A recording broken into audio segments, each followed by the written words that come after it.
Ini adonannya ya, adonan kulitnya, ini isinya nih ya. Cukup kita tekan-tekan seperti ini ya kulitnya ya. Tuh. Ini kulitnya tuh kan. Tinggal kita tekan-tekan seperti ini ya. Lalu tuh. Lalu kita lipat ini ya. Tuh. Seperti ini.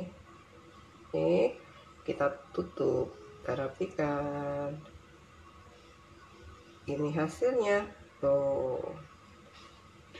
Nih, siap kita goreng.